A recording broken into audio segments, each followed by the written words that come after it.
Hello, and welcome to Space Station 13. Well, I'm getting a bit ahead of myself, really. Welcome to the installation instructions for Space Station 13.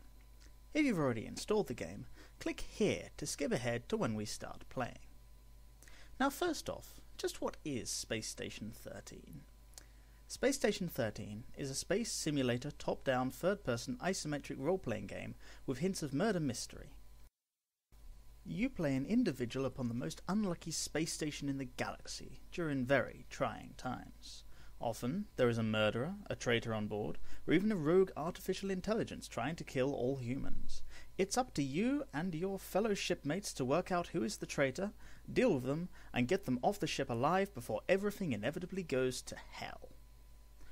Okay, so first off, we're going to want to go to www.byond.com. Beyond. Once there, you're going to need to do two things: register an account and install the Beyond client. Click Beyond Free Download in the bottom right corner. Click Windows to download an exe of the client. It's not important where you save it, it's just an installer. Download it. Once it's done, click Run and go through the install. Then go to register on beyond.com to make yourself an account. Fill it all in and confirm, then boot up the client. Log in with the password you just created and close or minimize it. You just need it running along in the background. The client will probably tell you that it has news or updates or such, but you don't really need to pay any attention to that. It's mainly for developers, all out of date, and it defaults to all of it being unread anyway, which is a bit useless. Anyway, back on the Beyond homepage, click Play on the right. See the only game with more than 3 people playing it? That's Space Station 13. Click that. Rightio, now we've got a big old list of servers here. They're all run by different groups and have very different purposes, separate wikis, and sometimes work a little differently, but for the most part they're pretty much the same. Now, finding a good server is an important part of Space Station 13, but the only way to figure out which servers work best for you is to try them all. Some are more influenced by the role-playing aspects of the game, while others are not. We'll be going on Nox Station 13 for this tutorial. Don't be afraid to let people know that you're new, though try to keep it in character by saying, "It's my first day on the job." Okay, so we click the link to Nox Station 13, and the Beyond client will launch up. It'll start taking a while to download the maps and all the resources required to play a game of Space Station 13. Just be patient and it'll be done in no time. Or maybe a little while longer. Once it's done downloading resources, that is, the map, the game code, all that sort of thing, you'll be launched onto a rather confusing main page.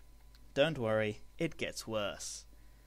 Now, there are 3 sections of the screen to pay attention to: the entire left-hand side, the upper right, and the lower right of your screen. The left-hand side currently displays just a picture, but when you're actually playing the game, it will show your character and the world immediately around him. The upper right shows possible actions you can take, neatly split into various tabs. We'll get into those later. Lower right shows chat and other such messages. Currently, it's just showing the server's default message, while in the lobby, you can chat with other players directly using out-of-character chat, or OOC for short. It's never allowed to talk about your character or what's currently going on in the station in the OOC channel. More on that later. Finally, we have this pop-up in the middle of the screen. On this pop-up, we've got 3 options: Set up character, Join game, and Observe. Observe lets you fly around the game like a ghost, while Join game lets you join with a previously set up character. I should warn you that if you join a going on round with Observe mode, it is not possible to join that same round with a character. You'll have to wait until the next one starts. Now, since we don't have a character, let's go through the setup system. Okay, now, we have 3 important tabs here: Character Settings, Occupation Preferences, and Game Preferences. Your information here is all randomly generated to begin with, but you can change it to whatever you want. Now, let's start from the top and work our way downwards. Most of this should be fairly self-explanatory, but still, I'll try to be thorough. Name is what your character will be called while he's on the station. Make sure it is 2 full names, because names like XXXX, Sephiroth Forever XXXX will be duly ridiculed all the way out of the airlock. I have gone with John Smith, nice and generic. You can also click Random Name to get a randomly generated name, surprisingly. Always Random Name generates you a new one every round. Gender is mostly for in-character things. It changes your character's model, not much else. Age, as far as I can tell, is purely for role-playing purposes. Will you be a green, bright-eyed youngster, or a crotchety old spacer who's too close to retirement to put up with all this shit? Body list. All of this stuff is purely cosmetic, so feel free to go completely nuts. Though remember, if you're one of the bad guys, standing out may not always be a good thing. Now when you're done, click Save Setup. Now you can use this character whenever you visit this server. Note that some servers will also allow you to optionally set up a backstory, a history, medical and criminal records, and other such important details. Feel free to put down whatever information you feel might be relevant. Game preferences. UI style. That's what kind of user interface you want to see. Doesn't particularly matter. I like the midnight style, but feel free to change it and see what you prefer. Play admin MIDIs and play lobby music. This controls what sounds you hear in the lobby and in-game. You might want to turn off lobby music, particularly if it's annoying you. Ghost ears and ghost sight.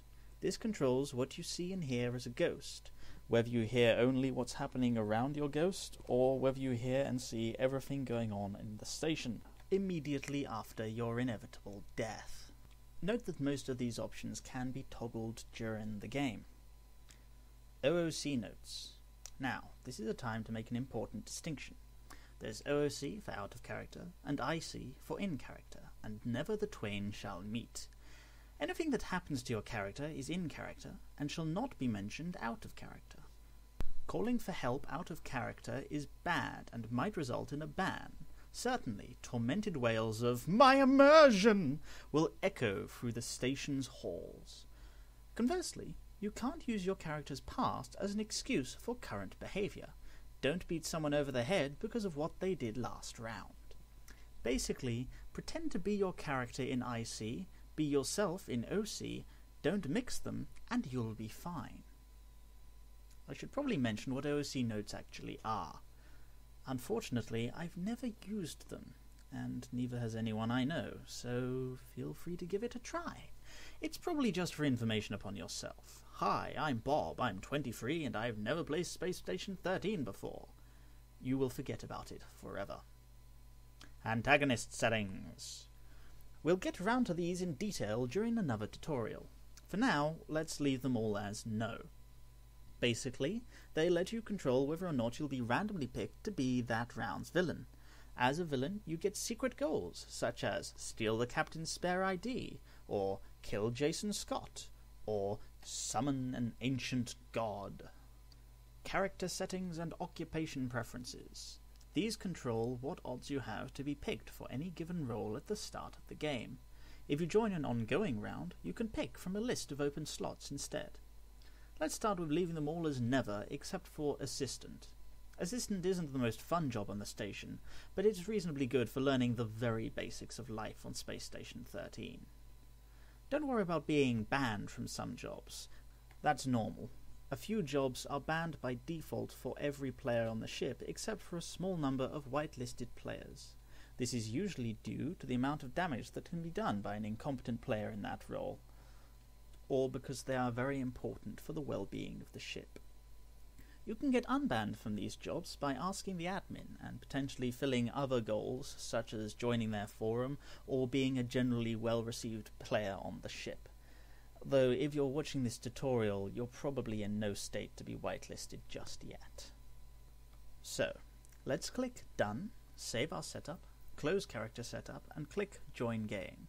If you're midway through a round, just click Assistant on the list of potential jobs. Now, we are an assistant standing on the entry shuttle, fresh to the station. There's quite a lot to take in from this clusterfuck of a user interface, but once you've gotten used to it, you should hopefully be quite alright. Let's start top right and work our way around.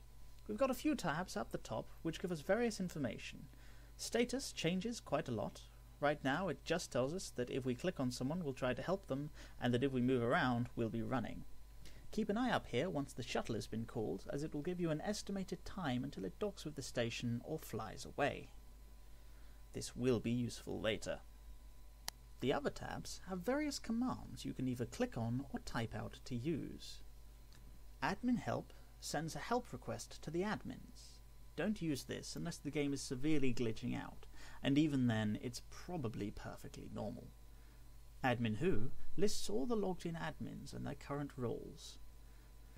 On the In Character, or IC tab, are some more useful functions that will probably come up a lot, so let's get ready to type them, although they have some keyboard shortcuts or mouse access in some cases. I'll skip through the more obvious ones. If you can't work them out, just give them a go and see what happens. Add Note adds a personal note to your memory, which is good for keeping track of secret things, such as pin numbers or special goals.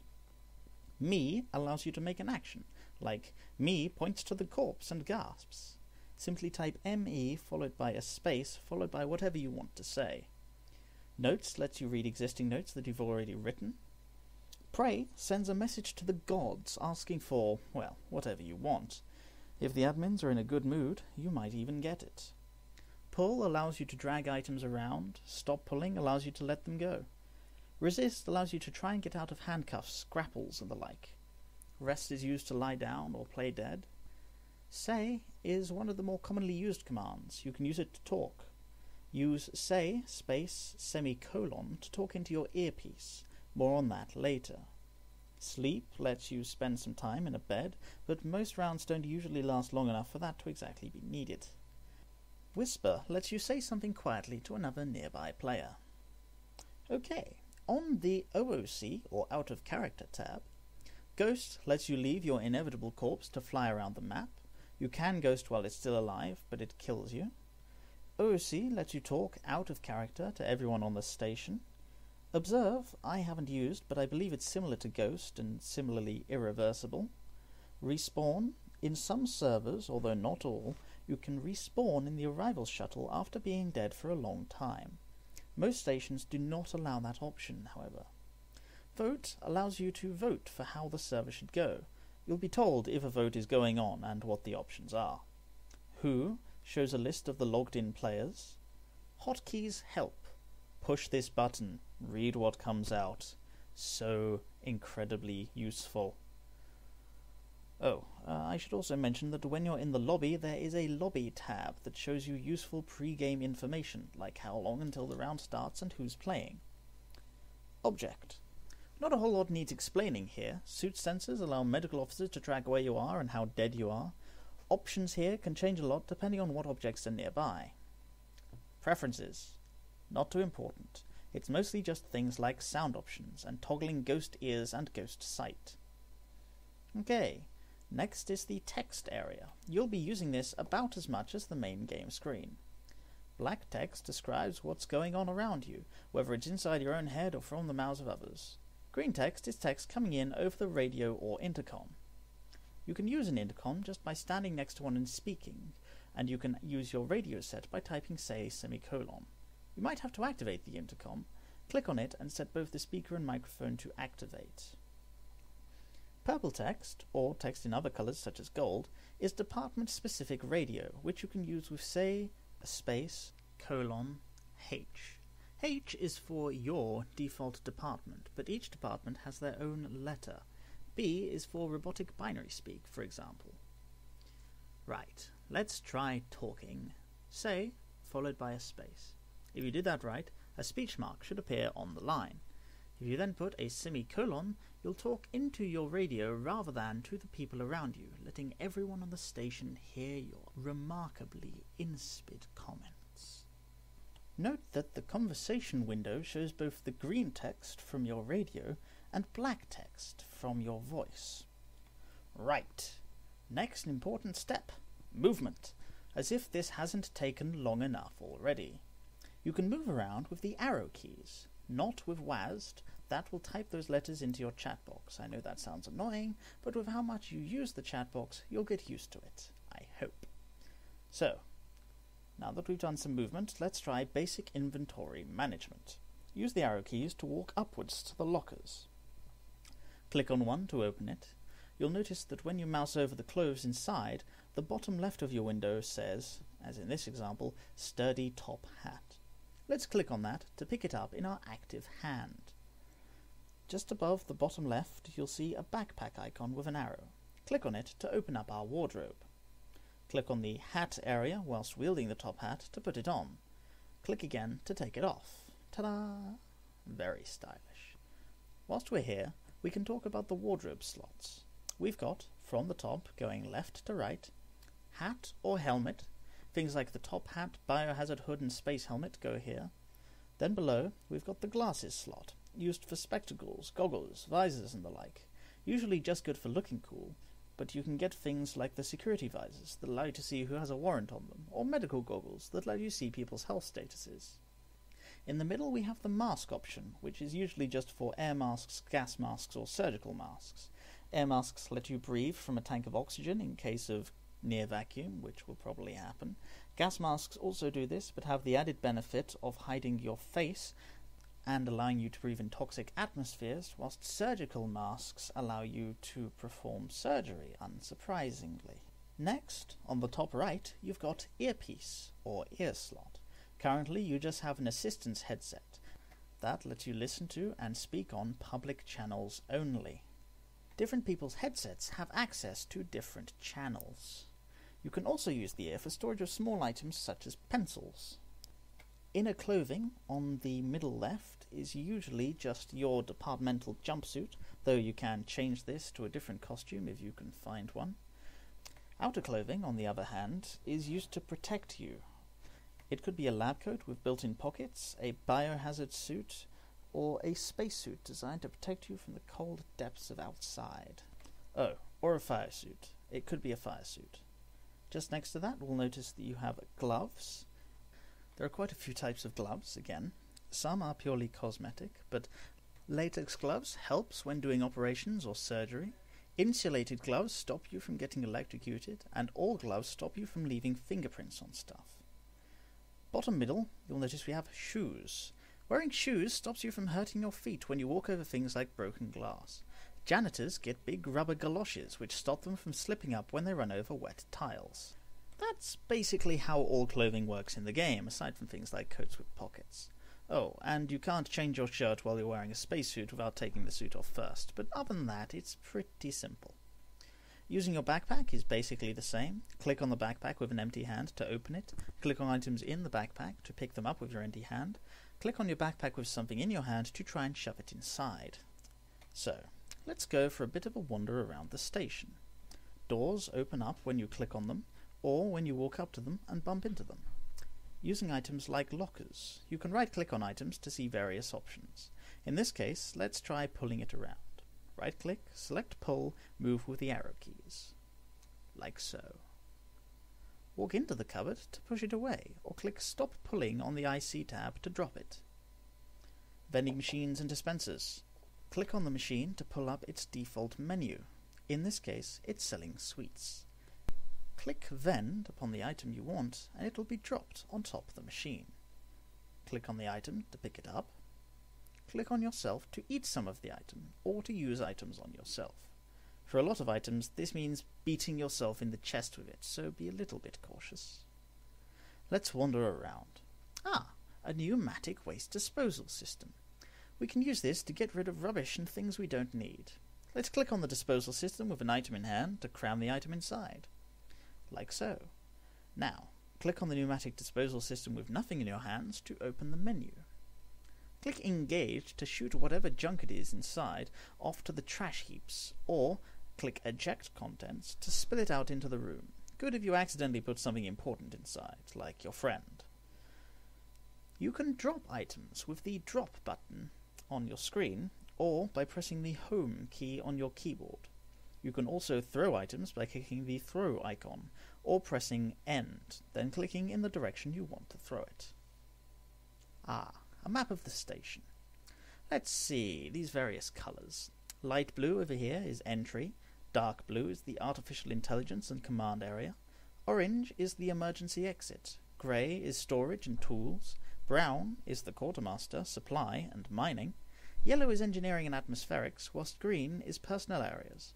Pink is medical, purple is science, and red is security. Each of these areas has doors coloured to match these schemes, and people that work there have uniforms to match those colours. We'll be making videos for each of these areas later. For now, let's get to the escape shuttle area. When shit inevitably goes down, you'll want to be standing here. Ah. It seems I've been suffocated by a lack of air. Some idiot opened all the airlock doors. And now I'm a corpse. So, let's type ghost to get out of my body. Actually, I've had to join a new server and ghost myself just to show you, since the round ended before I could record all of this. But now we can see and hear everything that's going on. No one that's still alive can see us, but we can fly about with the arrow keys and talk to our fellow ghosts. We can also use the ghost tab at the top to do various things. Follow lets us tag along behind living beings. Jump to mob teleports us to the location of any mobile entity, be it human, alien, mouse or monkey. Re-enter corpse lets you back into your body if it's salvaged or turned into a cyborg or what have you. Teleport allows us to jump to any point on the map. Alright, I think that about covers the basics of Space Station 13. Tune in next time for information on engineering and a little bit of hacking.